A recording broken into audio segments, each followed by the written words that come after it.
the squat, the second of the ego lifts.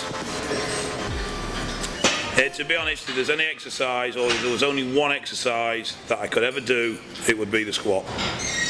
Brilliant exercise, good midsection activation, and obviously overall total leg development from it. It is, to me, probably king of all the exercises, even over deadlift. Now, again, there's lots of problems come with this. Usually the biggest thing is that people don't control the weight. They let the weight control them and they bounce out of the hole in the bottom, or they just plain don't go deep enough. It has a reputation for being a knee destroyer, and it is unfounded. If the exercise is done correctly, if anything, it will strengthen knee integrity, it will not weaken it, and it will not cause you problems. Problems with the knee come from incorrect load position of the bar on the back and people leaning far too forward, too much speed and bouncing out of the hole, or not deep enough. What you've got to understand is the knee joint floats. As your leg bends, the knee joint starts to wrap round the knee. And so the deeper you go, the more evenly the load is dispersed across the kneecap. If you only go halfway, then the kneecap is only touching at certain points, and it's very much an effect of like a stiletto heel, in that all that load and weight is transferred through those few finite points. You then also got the point of dealing with the breaking of the weight and then the drive and return. So if you go full range, that pressure is spread completely over the whole kneecap, and there's less wear and tear and less potential damage. Like I say, the other thing people tend to do as well wrong is they have the bar too high on the neck and they lean too far forward and they end up squatting with their back, not with their legs. It's not important how deep your head goes, it's important how deep your arse goes.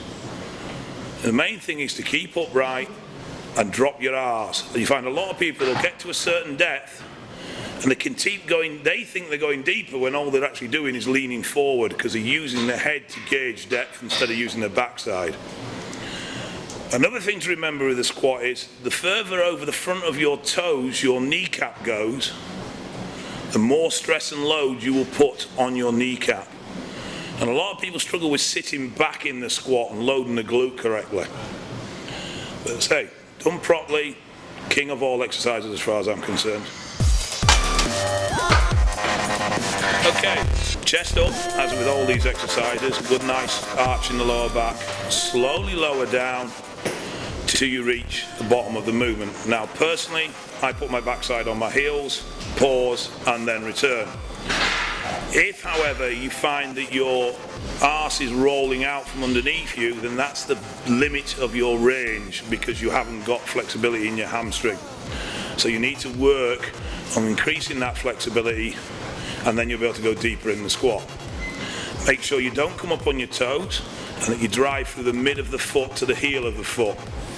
Now a good way to check bar position and how you're loading is to literally put a plumb line on the end of the bar. Just a piece of string with a weight on the end. Have someone stand to the side of you or video it. See where that line cuts through your thigh and foot. Now that string should cut through the mid-thigh and the mid of the foot. If it does, you are in the proper position and the load is going the right way.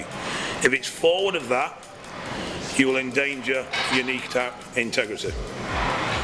And that's it. It's drive up, drive with the glute, drive the hips forward as you come up and stand upright. Now, I've always been one to say, don't just lift your head in the squat, but look up. Because if you start looking forward or looking down, your back shape will follow. So even if your head is lifted, but your eyes drop, your chest will drop. So keep your eyes up as well. It takes a little bit of getting used to if you're not used to it. Trust me, in time you'll develop more power and more strength.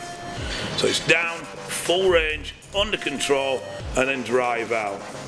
And like other exercises we've discussed, it's not about the weight on your back. It's about the load on the muscle. And a lighter weight done under control and correctly will be far more effective in building muscle mass than sticking loads of plates on there and doing the exercise crappily.